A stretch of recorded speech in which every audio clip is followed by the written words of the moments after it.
सदाशिवसमारम्भां शङ्कराचार्यमध्यमाम् अस्मदाचार्यपर्यन्तां वन्दे गुरुपरम्पराम्।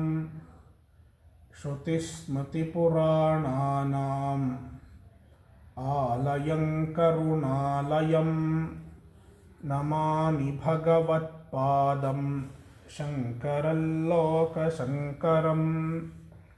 शङ्करं शङ्कराचार्यं केशवं बादरायणं सूत्रभाष्यकृतौ वन्दे भगवन्तौ पुनः पुनः। ईश्वरो गुरुरात्मेति मूर्तिभेदविभागिने व्योमवद्व्याप्तदेहाय दक्षिणामूर्तये नमः।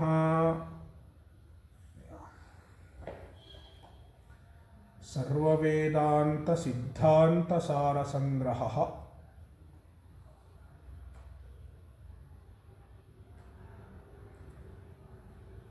श्लोक 103 103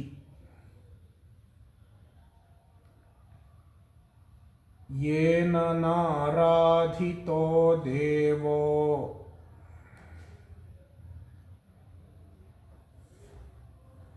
यस्य नो गुर्वनुग्रहः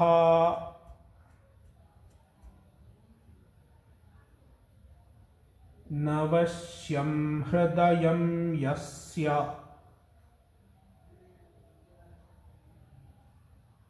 तस्य शान्तिर्न सिद्ध्यति।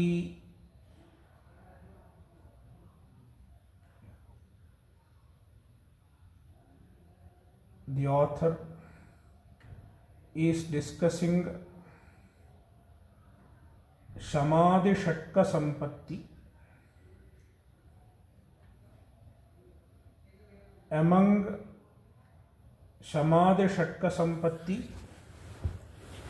now we are discussing the first one, Shama. Shama can also be called Shanti. In the beginning, that is in shloka 94, sorry, not 94, 95. In shloka 95, the author opened the discussion on Shama. There he introduced Shama as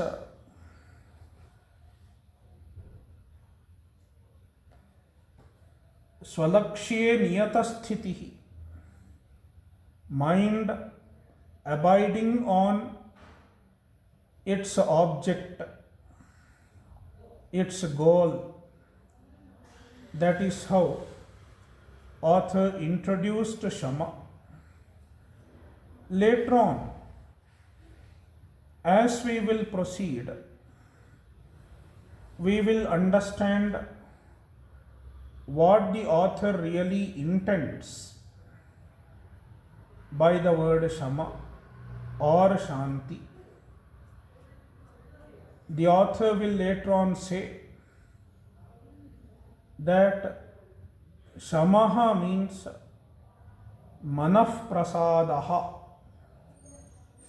quietude of mind, calmness of mind. When the mind is free from turbulence, disturbances of thoughts,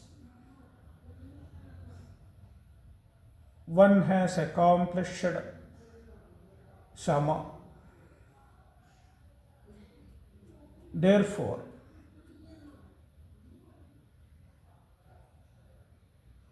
Shama is also called Shantihi. See, the author has referred to Shama as a Shanti in the shloka.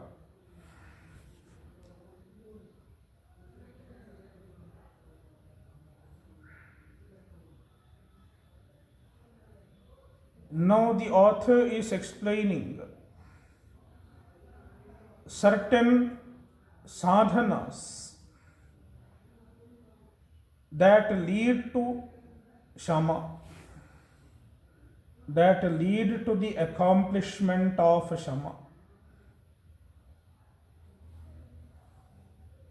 In order to achieve Shama, one should do certain other sadhanas.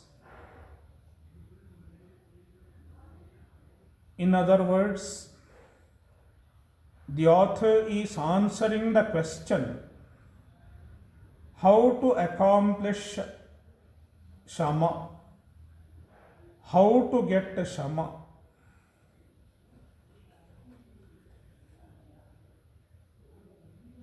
Yena naradhito devaha, yena devaha na aradhitaha. If one has not worshipped Deva, if one has not worshipped Ishvara, then he cannot get Shama. That means, in order to get Shama, one should worship the Ishvara.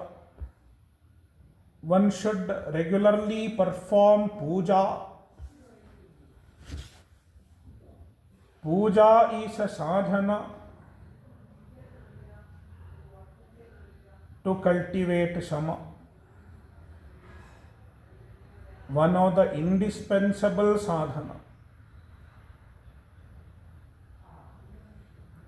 Yasya no gurvanugrahaha, yasya gurvanugrahaha na asti.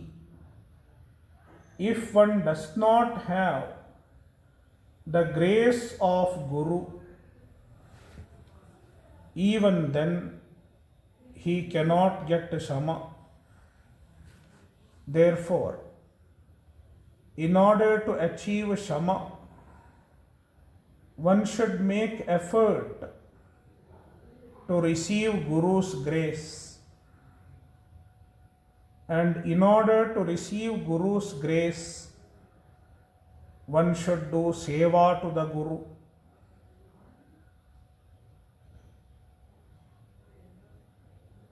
Na vashyam hridayam yasya, yasya hridayam vashyam na. If one has not disciplined the mind, even then he cannot get Shama. Therefore, in order to get Shama, one should constantly try to discipline one's mind.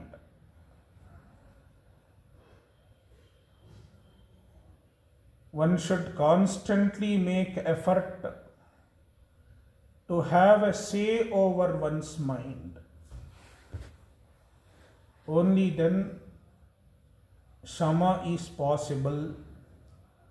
Otherwise, tasya shantirna siddhyati. Such person, meaning one who has not done puja, one who has not received Guru's grace, and one who has not made effort to restrain his mind, such person cannot get Shama. That means these three sadhanas are inevitable, indispensable to cultivate Shama. Number 1, Ishvara Aradhana, worship of Ishvara. Number 2, Guru Anugraha, Guru's grace, which is accomplished by serving the Guru. And number 3, Manonigraha, disciplining one's mind. These 3 sadhanas are very important to cultivate Shama. Shloka 104.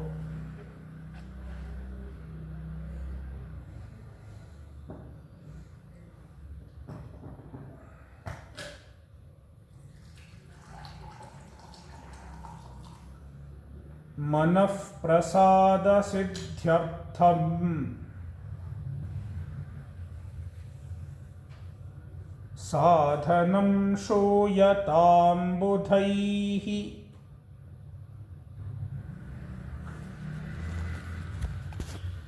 मनः प्रसादो यत्सत्त्वे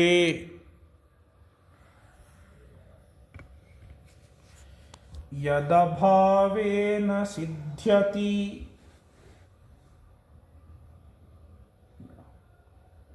Author is going to explain some more sadhanas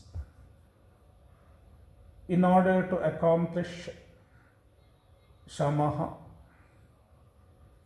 In this shloka, the author clarifies what he means by Shama. According to the author, Shama means Manah Prasadaha, quietude of mind. Manah Prasada Siddhyartham. In order to accomplish Manah Prasadaha, calmness of mind, Budhaihi sadhanam shruyatam. Budhaihi, by the wise men, sadhanam shruyatam. Sadhanas should be heard. The wise students, the author is referring to the students as Buddha, the wise men, because only wise men become students of Vedanta. Sadhanam shruyatam. May they listen to the sadhanas, the disciplines that are essential to cultivate Shama. Manah prasado yat sattve. Yat sattve manah prasadaha. Only in the presence of these sadhanas, manah prasada is possible. Shama is possible. Yad abhave na siddhyati. In the absence of these sadhanas, Shama is not possible. Shama cannot be accomplished. That is why all these sadhanas, which are going to be told from the next shloka, are very, very important to cultivate Shama. First, the author is enumerating the sadhanas. I think he is going to give a list of 18 sadhanas. There is a list of 18 sadhanas that lead to Shama. Let us read Shloka 105.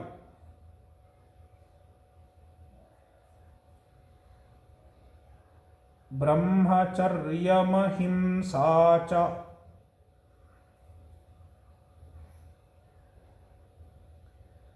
daya bhuteshvavakya avakrata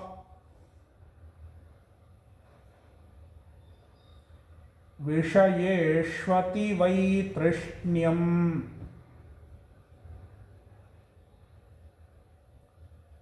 shaucham dambha vivarjanam.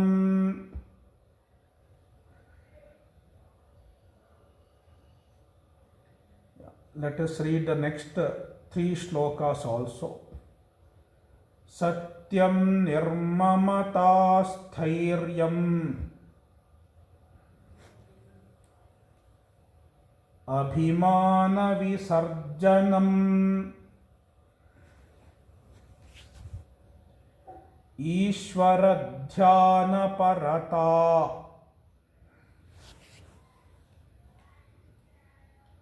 brahma vidbhis sahasthitihi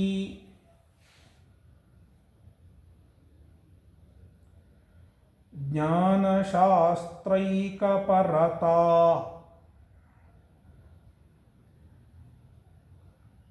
samata sukha dukkhayoh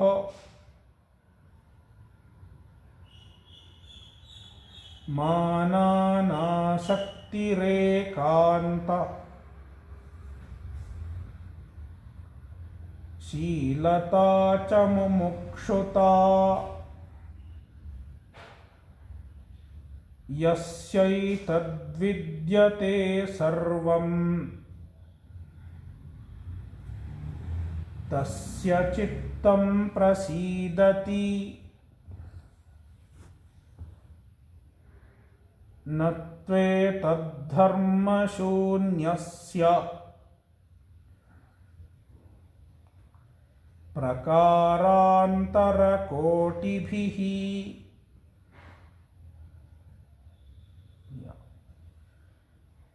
The author is enumerating the sadhanas first, and then from shloka 109 the author will explain these sadhanas. First enumeration from 105 up to 107 in three shlokas. He is listing out 18 sadhanas. First one is brahmacharyam, celibacy. Second one is ahimsa, non-violence. Third one is daya bhuteshu, bhuteshu daya, compassion towards all beings. And fourth one, avakrata, absence of crookedness. Fifth one, vishayeshu ativaitrishnyam, absence of desire towards sense objects. Freedom from desire towards sense objects.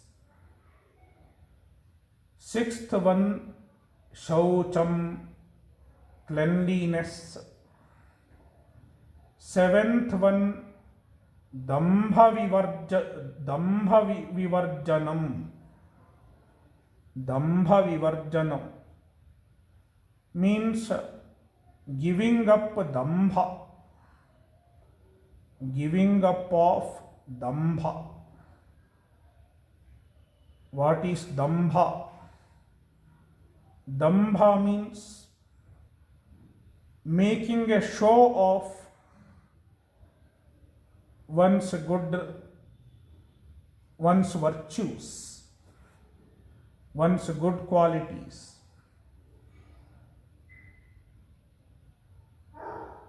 In fact, being good just for showing others, being virtuous just for showing others is called dambha. Dambha Vivarjanam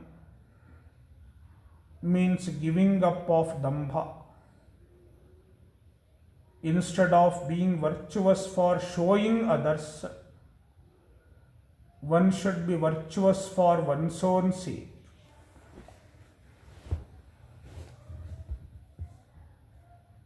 It is freedom from Dambha. 8. Satyam, truthfulness. 9th one, Nirmamata, absence of possessiveness.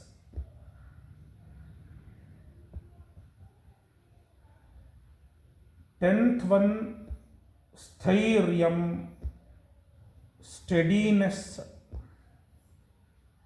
Steadiness in one's commitment, steadiness in one's pursuit. Abhimana Visarjanam, giving up of pride, giving up of a sense of superiority. 12. Ishvara Dhyana Parata, commitment to thought of Ishvara.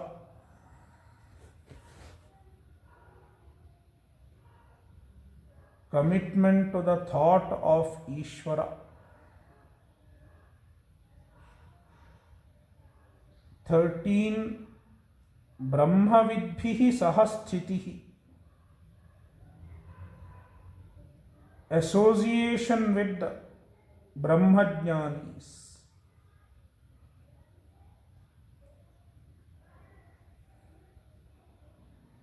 14. Jnana Shastraika Parata, commitment to Jnana Shastra, commitment to the Shastras that reveal Atma Jnana, Vedanta Shastra. Samata, Sukhadukhayoho, 15th sadhana. 15th sadhana is Sukhadukhayoho samata, accepting pleasure and pain equally.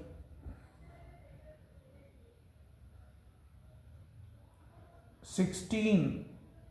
Mananasaktihi, absence of interest in receiving honor, absence of expectation of honor. 17th. Ekantashilata,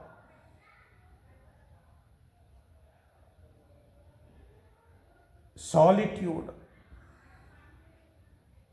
resorting to solitude.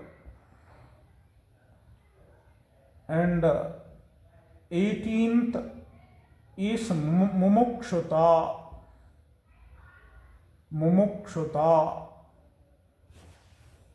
desire for moksha.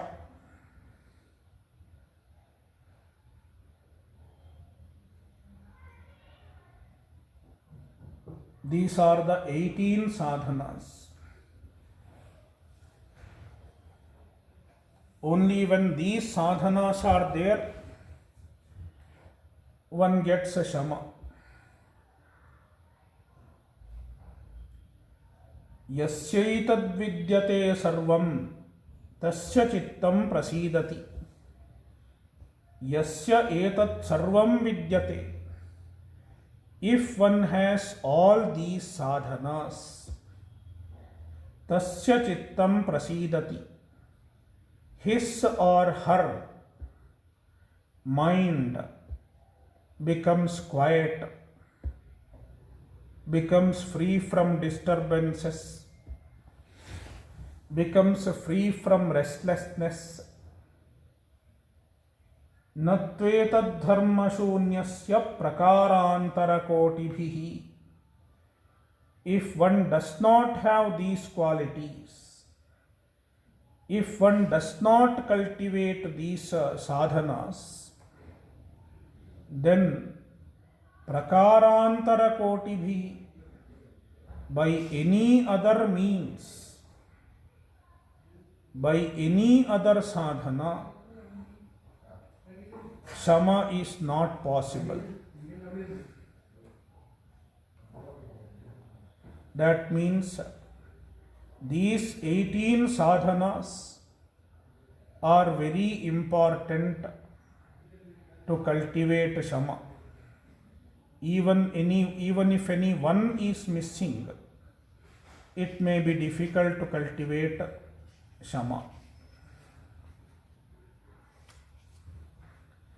Now, from Shloka 109, the author is describing each of them. From 109 up to 127, each one is described. First one is Brahmacharyam. Brahmacharya is the first one. Let us read what is Brahmacharya. Author is describing Brahmacharya. Smaranam darshanam strinam gunakarmanukirtanam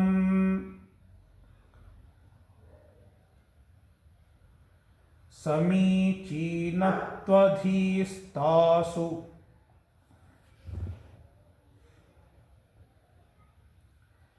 प्रीतिः सम्भाषणं मिथः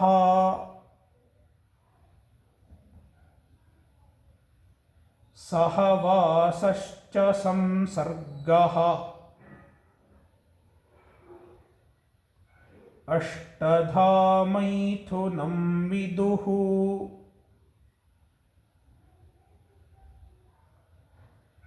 एतद्विलक्षणं ब्रह्म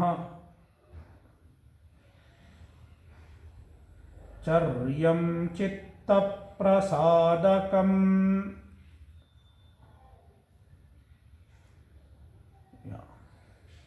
In order to explain Brahmacharya, the author is first stating Ashtadha Maithunam. There are 8 types of Maithuna. Maithuna means sexual or romantic relation.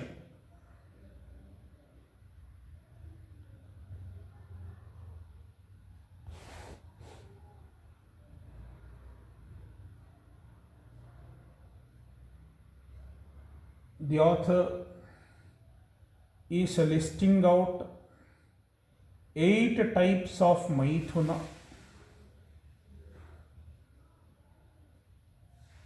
Number 1, Strinam Smaranam. Strinam Smaranam. Remembering women.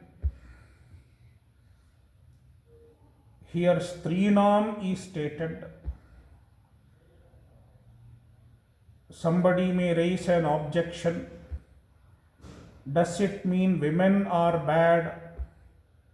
Does it mean women are inferior? We have to understand properly. It is not the idea. Since the author has a male student in mind, or he has a male student in front of him while writing the book, he has mentioned Strina. For a man, it may be a particular type of woman, not all women, some women, some sort of women. And for a woman, if the student is a female, then it may be some sort of men. Therefore, from the word Strinam, we should understand any person who can be sexually or romantically attractive. Strinam Smaranam, remembering such a person, remembering such individual, entertaining the memory of such individual, this is one type of Maithuna, the subtlest one. And number 2, Darshanam, Strinam Darshanam, deliberately looking at such a person, repeatedly, with the interest, it is another type of Maithuna.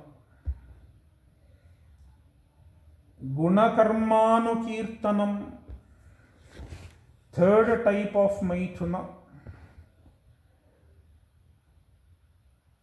discussing the guna, the nature, the qualities, as well as karma, activities of such an individual. Discussing the qualities and activities of such individual and taking pleasure in such a discussion. It is third type of Maithuna. Fourth one, Tasu Samichinatvadhihi, considering such individual as a source of happiness. Samichinatvadhihi, the thought that such person can give happiness, such person can be a source of my happiness. And fifth one, Preetihi, cultivating interest, love towards such individual, cultivating attraction towards such individual.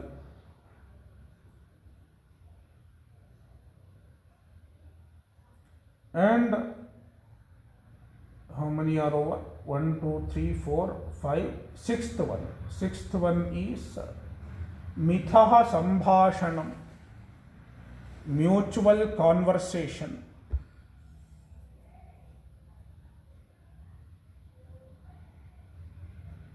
Enjoying such conversation, flirting, etc. And seventh one, Sahavasascha, Sahavasaha, enjoying the company of such individual, spending time with such individual in the park, etc.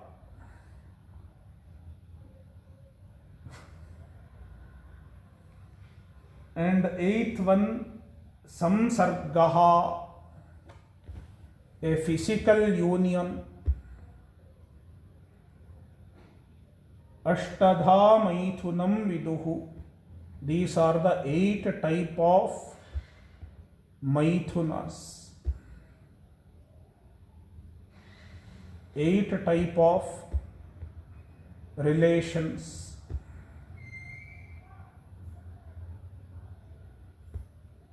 Avoiding these 8 type of Maithuna is called Brahmacharya. Shankaracharya in his Bhashya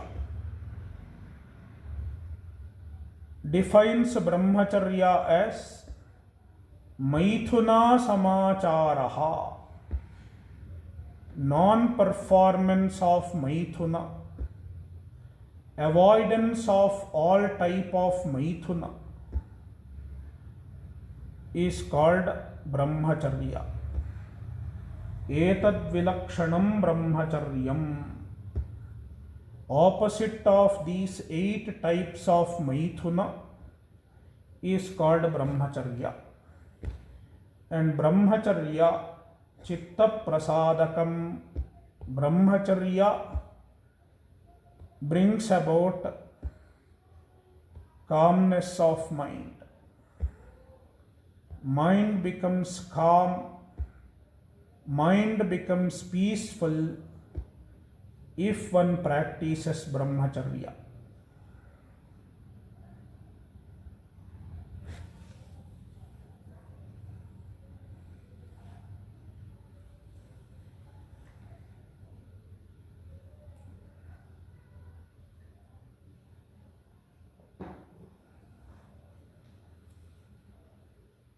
Shloka 111. Ahimsa vāngmanah kāyaihi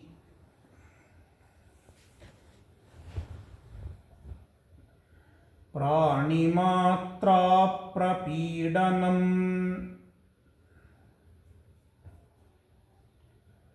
swatmavat sarvabhuteshu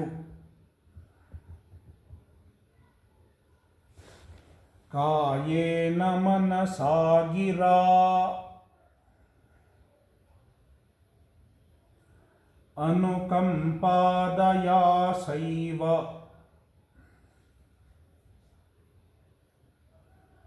prokta vedanta vedibhihi karanatritayeshveka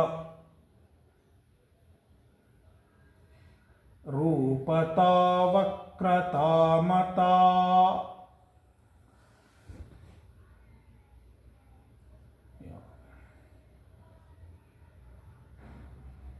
First half of Shloka 111 is about ahimsa.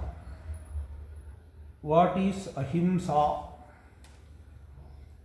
Ahimsa vāngmanah kāyaihi pranimatra prapeedanam.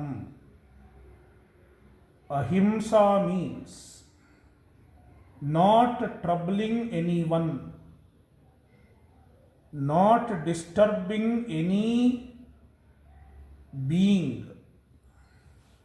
Pranimatra, any living creature, not just human beings.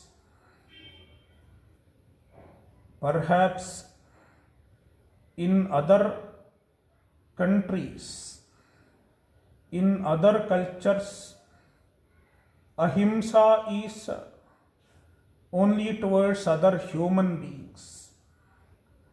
Whereas according to our Shastra, ahimsa is not only towards human beings, it is towards all beings. Prani matra, not just manushya matra, prani matra. It may be a fish, it may be a chicken,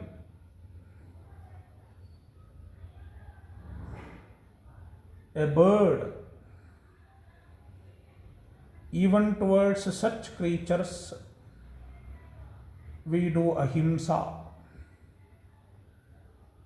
Pranimatra aprapidanam, not hurting any being.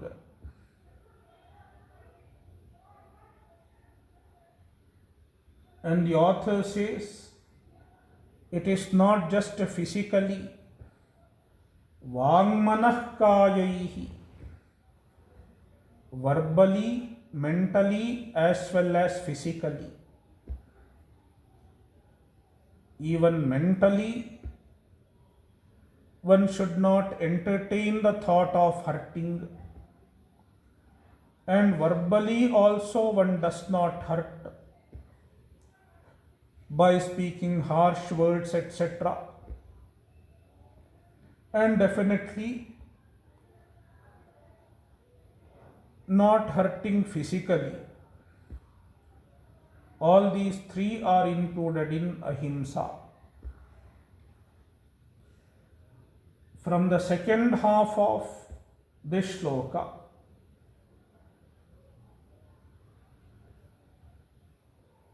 second half of shloka 111 and first half of shloka 112 is about daya, compassion, which is the third sadhana mentioned in the list earlier. Swatmavat sarvabhuteshu kayena manasa gira anukampa dayasaiva prokta vedanta vedibhihi.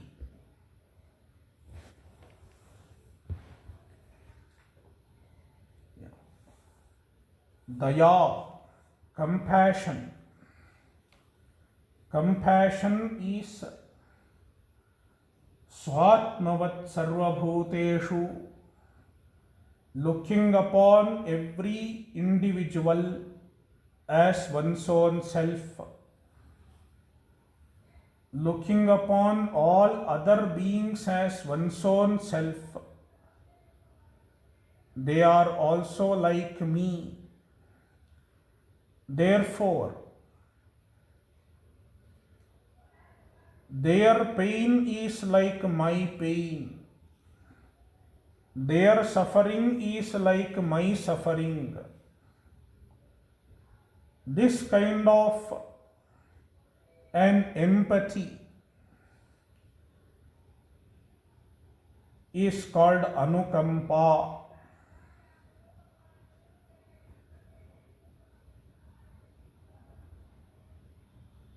Swatmavat sarvabhuteshu anukampa, feeling empathy towards all others, all beings, looking upon everyone as one's own self.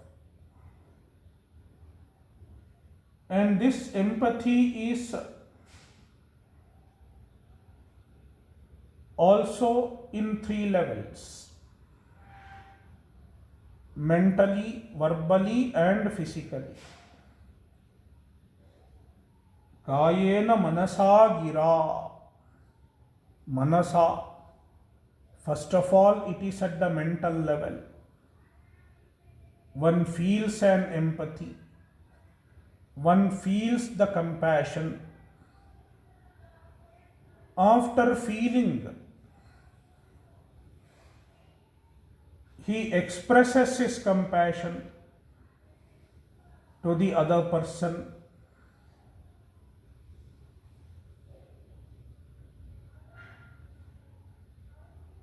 Verbally, and it does not even stop there. Even physically, he tries to do something as an act of compassion. Therefore, kayena manasa gira,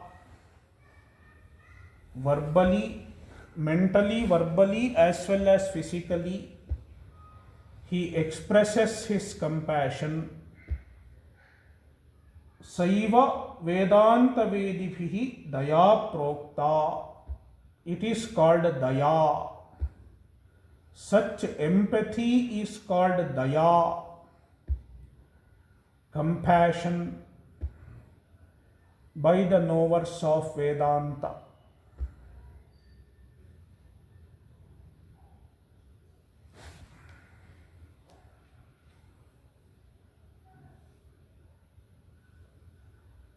Karanatritayeshu ekarupata avakrata mata. Fourth sadhana is avakrata, absence of crookedness. What is absence of crookedness? Karanatritayeshu ekarupata, being uniform in terms of the three karanas. The three karanas are mind, speech, and body.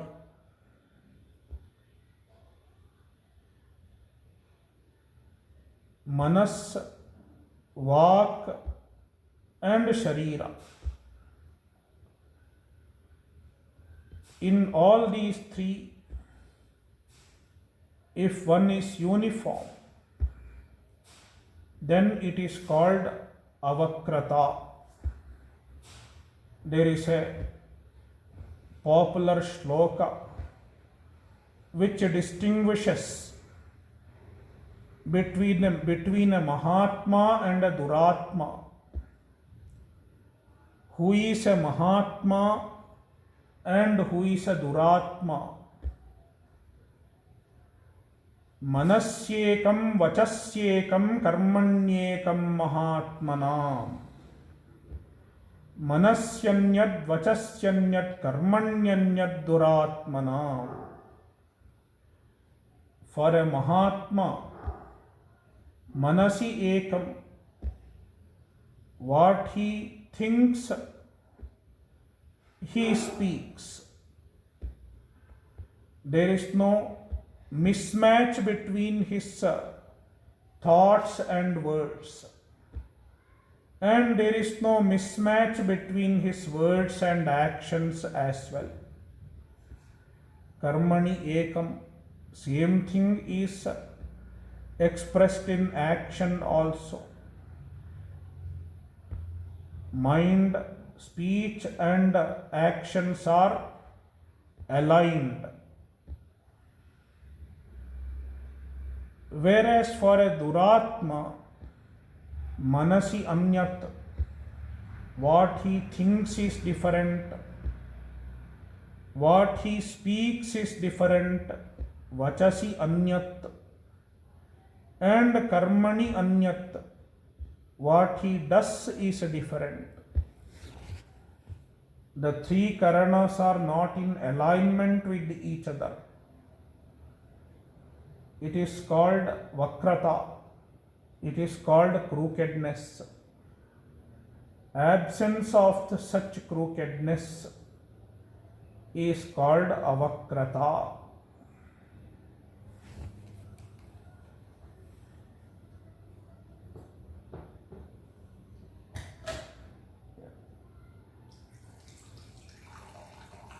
(113) Shloka 113.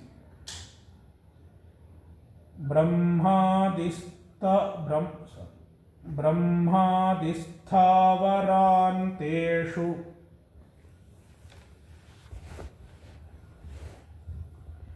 vairagyam vishayeshvanu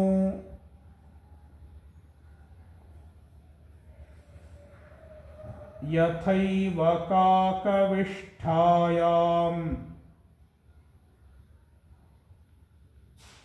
vairagyam tadhi nirmalam.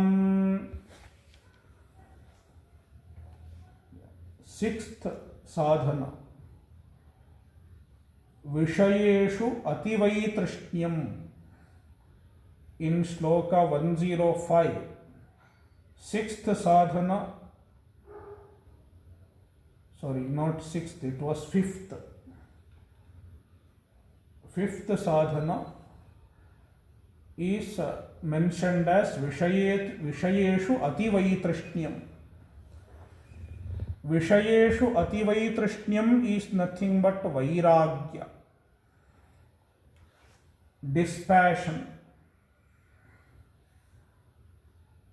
The author explains Vairagya.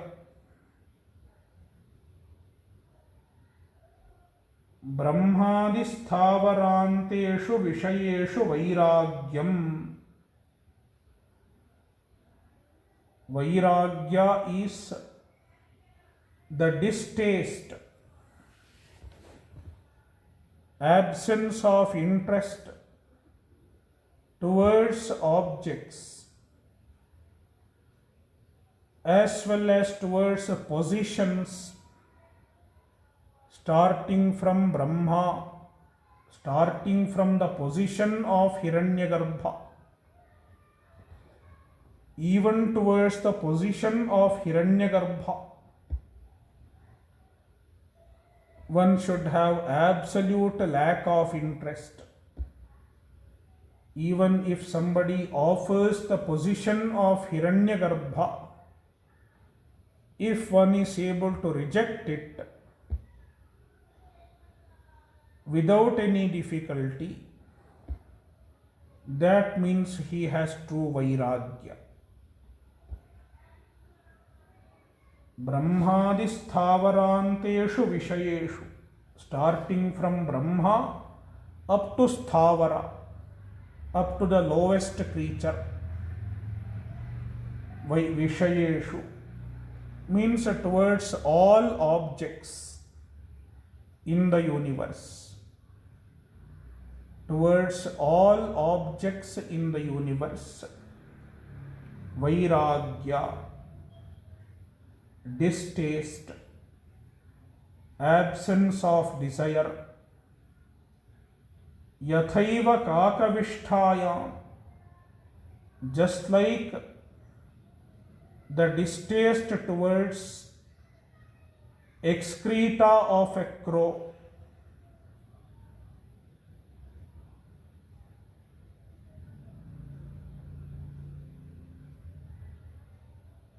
Vairagyam, it is Vairagya. Tadhi nirmalam, such Vairagya is a pure Vairagya.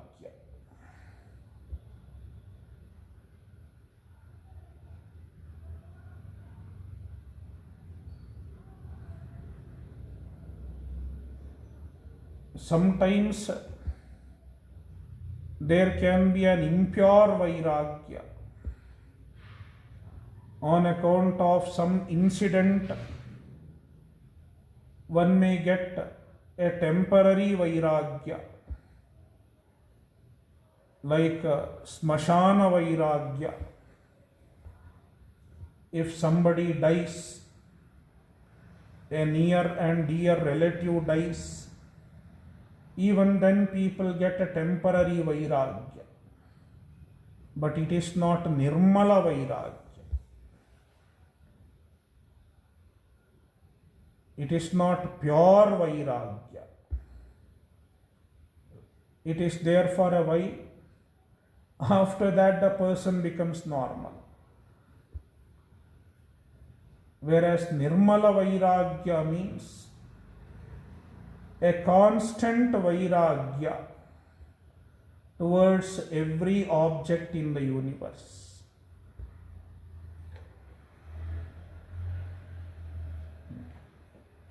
Shloka 114 and 115. We will read both the shlokas together because both of them are discussing Shaucha. Bahyamabhyantaram cheti dvividham shauchamuchyate मृज्जलाभ्यां कृतं शौचम् बाह्यं शारीरकं स्मृतम्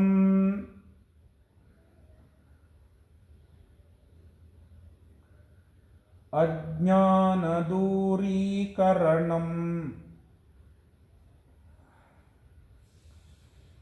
मानसं शौचमान्तरम्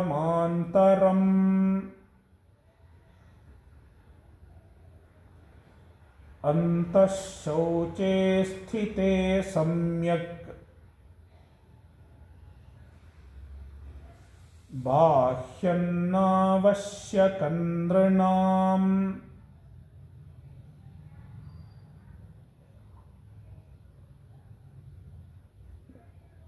Shaucha means cleanliness. There are two types of shaucha. Bahya shaucha and abhyantara shaucha. Bahyam abhyantaram cheti. Bahya and abhyantara. Dvividham shauchamuchyate. There are two types of shaucha. Mrijjalabhyam kritam shaucham bahyam sharirakam smritam. Bahya shaucha is the shaucha accomplished by mrit and jala. Mrit means mud. Nowadays they use soap. In olden days they were using a particular type of mud. And jala, water. The shaucha accomplished by mud, soap, water, etc. It is called bahya shaucha. And bahya shaucha is nothing but sharirakam shaucham. Physical shaucha. Physical cleanliness. Now the internal shaucha, abhyantara shaucha. Ajnana durikaranam manasam shaucham antaram. Ajnana durikaranam. Removal of ajnana. Removal of ignorance. It is called antaram shaucham. Inner cleanliness. And this inner cleanliness is at the mental level. Therefore it is called manasam shaucham. It is the mental shaucha. All the efforts to remove ajnana, like shravanam, etc., it is also a part of inner shaucha. Now the author says, one should maintain bahya shaucha until the antara shaucha is fully accomplished. Once the antara shaucha is fully accomplished, then bahya shaucha may not be needed. Antashauche sthite samyak. Antashauche samyak sthite. Once the antashaucha is properly established. When is it properly established? When the ajnana is totally gone. Meaning when a person has become a jnani completely. Only then Bahyam navashyakam nranam. Bahyam navashyakam nranam. Only then bahya shaucha may not be needed to people. Until then bahya shaucha is required. This is an answer to the question, how long should one practice bahya shaucha? Often people say, if the mind is pure, it is enough. But when is the mind completely pure? Only when there is Atma-jnana.